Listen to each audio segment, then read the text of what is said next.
Silakan klik tombol subscribe dan aktifkan notifikasi pada tombol lonceng supaya tidak tertinggal video seputar misteri dan pembahasan menarik lainnya, dan klik tombol like juga jika sahabat menyukai video ini. Ya, berikutnya ini dari Kang Aris dari Jepang. Ini udah lama coba kirim pesan, baru sekarang berhasil ternyata. Oh gitu. Iya, kirim pesan bergambar ya. Mungkin penerungnya nggak bisa lihat semua, tapi mungkin nanti bisa kita tampilkan. Nanti kita coba. Ini katanya, apaan tuh? ini bentuk apa? Samurai katanya. Apakah benar gitu? Ya benar, ada samurai yang ini.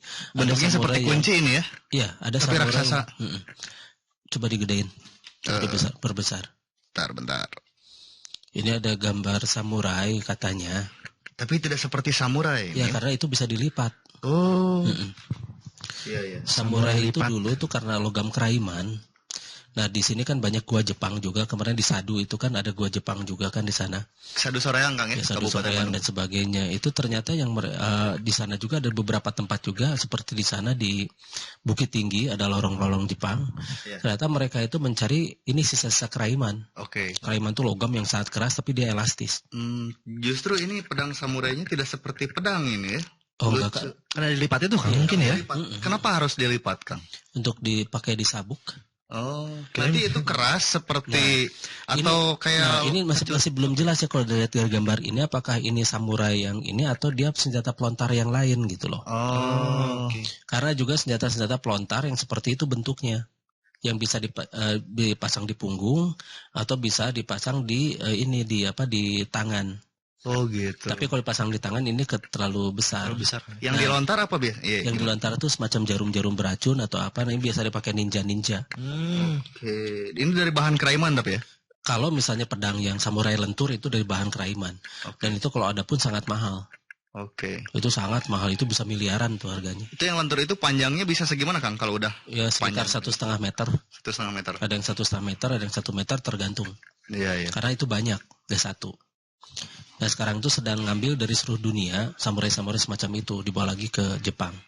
Dan mereka berani bayar mahal gitu loh. Oh, jadi orang Jepang sendiri nyari gitu? Nyari. Kalau dulu waktu mereka datang ke Indonesia, ke Nusantara, zaman penjajahan, apa ada juga senjata-senjata kayak begini? Mereka ambil bahan mentahnya aja. Oh, bahan mentahnya aja ya?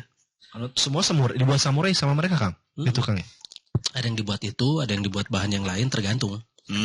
Kalau perkiraan usianya ini sekitar berapa lama Kang? Dari berapa tahun? Kalau sampai sekarang sih itu kalau dihitung-hitung baru sekian ratus tahun lah. Oh sekian ratus tahun ya. Tapi kalau sekarang dibuat dari penjajahan ke kita ke sini juga itu kan baru puluhan tahun ya. Iya. Kita mereka berapa tahun sih? Ya baru 70 tahun kan. Itu masih belum lama umurnya. Iya. Kalau misal orang masih hidup gitu kan. Kalau misal nggak sakitan, nggak terkena serangan jantung, nggak ketabrak meteor dan sebagainya. Jadi ini aman. Oke, gitu jadi Kang Aris ya, itu bisa harus dilihat, harus dibawa ke sini mungkin tahu Kang ya. Jadi kita dari gambar ini tidak bisa menentukan apa dan sebagainya, kecuali kalau memang samurai itu bisa dilipat. Nah, tapi kalau dilihat dari ininya sih, dari gambarnya ini, saya terus terang belum bisa memastikan ini apa dan sebagainya. Oke. Seperti ikat pinggang Gundala Putra Petir juga seperti ini soalnya. Oh gitu ya. Oke. Gundala Ya, kelihatan serius gitu. Gundala Putra Petir. Sabuk Satria Baja Hitam juga bisa kan gitu kan. Atau sabuk tapi Batman di bahasa mungkin. Jawa Satria Bojo Teknologi Ireng. apa?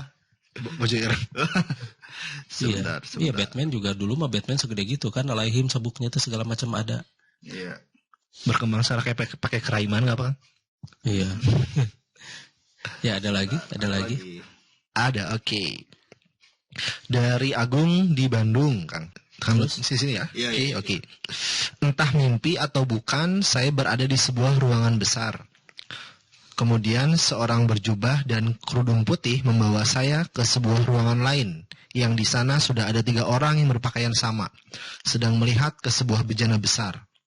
Dan saya disuruh melihat ke sana dan tampak di bejana itu ada awan berarak dan di bawahnya ada rumah dan saya disuruh masuk ke sana. Dan saya pun masuk. Apa itu ya, Kang? Kata. Itu gitu suruh masuk bejana itu. Iya, itu udah berminggu-minggu ngirim pesan pertanyaan yang sama ya. Iya, harusnya begini, itu ada lanjutan ceritanya.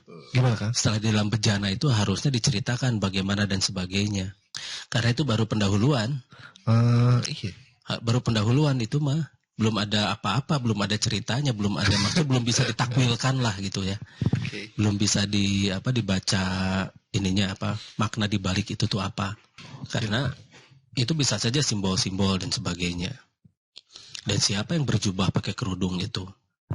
Masukkan ke dalam bejana. Soalnya Archimedes mah nggak seperti itu ya. Oke. Archimedes kan. Oke. Silakan. Yang Jadi jelas gini, kalau misalnya ini harus ada lanjutan ceritanya. Itu baru pendahuluan. ya, secara lebih detail Kang ya. Itu baru pendahuluan. Jadi tolong dilengkapi. Oke, jadi gitu ya. Kang Kalau Agung tadi tadi. saya nggak bisa melihat apa-apa dari sini. Bisa menyimpulkan Belum apa-apa bisa, ya dari belum informasi bisa. yang disampaikan ya. Belum bisa, soalnya kurang.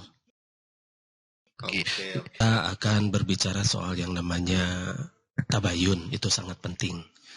Karena bagaimanapun juga yang membuat orang bisa berdamai itu adalah dengan tabayun, dengan klarifikasi dan yang namanya konfirmasi, dengan melihat apakah benar enggak sih orang ini yang seperti begini-begini seperti yang diceritakan katanya. Karena bagaimanapun juga semua informasi yang kita dapat itu jangan sekali-kali berdasarkan katanya. Sekali kita benar-benar menggantungkan diri pada yang serba katanya, di sanalah siap-siap saja konflik. Karena orang yang diberitakan juga biasa tidak menerima, dan orang-orang yang mendengar pun biasanya ingin sesuai seleranya.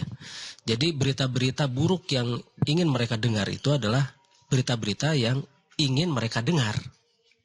Jadi akan disesuaikan dengan selera dari masing-masing audiens. Jadi contohnya, kita nggak suka pada orang ini nih. Pasti kita akan selalu cari berita buruk tentang orang tersebut. Dan ketika ada orang yang benar-benar tidak suka pada orang tersebut lalu membuat berita, nah biasanya kita akan mengikut versi dari yang kita mau begitu. Jadi Kita nggak suka pada orang itu. Oke. Pada orang itu tuh sebetulnya merugikan kita tuh karena kita sebelumnya merugikan dia juga gitu loh. Jadi mencari berita yang menguatkan prasangka gitu ya. Iya. Menguatkan prasangka atau dia sudah merugikan orang itu tapi orang itu balik jadi misalnya memecat dia, merugikan dia dan sebagainya. Dia nggak terima. Oke. Nah ini banyak kejadian. Misalnya pegawai A dipecat dari perusahaannya pasti di luar menjelek-jelekan. Oh iya. Ya, padahal dianya nggak bisa kerja gitu loh. Betul. Misalnya ada salah satu orang yang dia itu tidak bisa menerima ilmu dari semisal suatu lembaga dan dia menyalahkan lembaga itu. Padahal yang salah dia yang tidak bisa menerima ilmunya gitu loh. Atau tidak menjalankan fungsi kewajibannya dengan baik gitu ya. Bisa Terus saja seperti itu. tidak amanahnya dihentikan terus tidak terima gitu ya. Tidak terima. Bisa juga karena dia tidak bisa menerima ilmunya dengan baik lalu meminta alternatif tidak dikasih. Oke. Nah, banyaklah hal-hal yang menyebabkan terjadi konflik karena masalah ketidaktabayunan ini.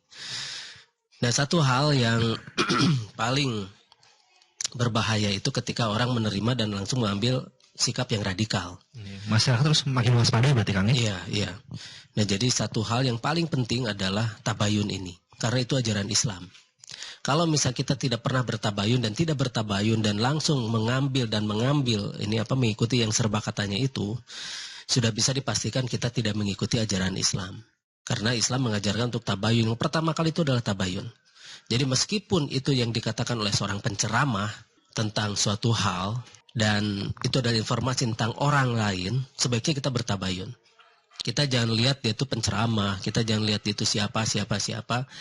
Sebaiknya kita bertabayun karena belum tentu apa yang disampaikannya itu benar.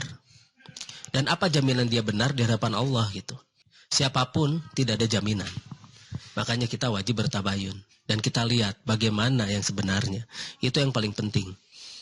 Nah, kalau misalnya ada seseorang yang dari katanya sudah langsung mengambil keputusan dan mengatakan bahwa dia sesat, dia kafir dan sebagainya, kita wajib tidak percaya. Kita wajib tidak percaya pada orang tersebut. Karena informasi itu bukan sekedar katanya. Semua wajib diklarifikasi.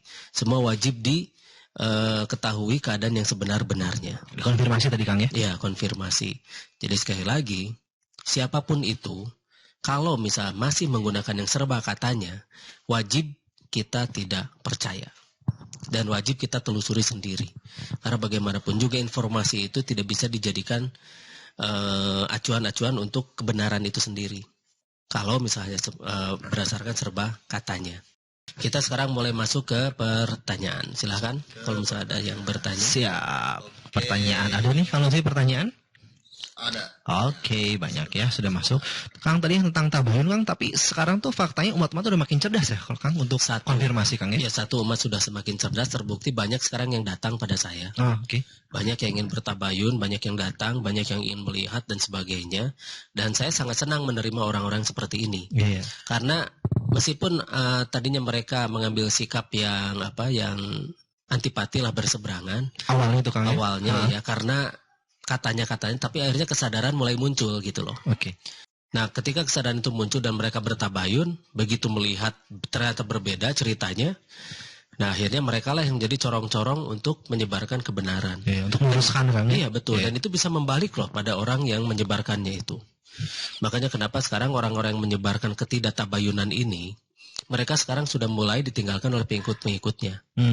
Karena udah semakin tahu Kang ya masyarakat itu ternyata belangnya seperti apa katakan Kang ya. Betul. Lagian rata-rata mereka hanya nyari duit kok, gitu kan. Atau jadi tahu ya, oh info dari si Anu mah tidak valid ya. Dulu saya Iya. percaya ternyata nggak bener gitu. Iya, Jadi banyak yang masyarakat begitu tuh sekarang. Silakan klik tombol subscribe dan aktifkan notifikasi pada tombol lonceng supaya tidak tertinggal video seputar misteri dan pembahasan menarik lainnya, dan klik tombol like juga jika sahabat menyukai video ini.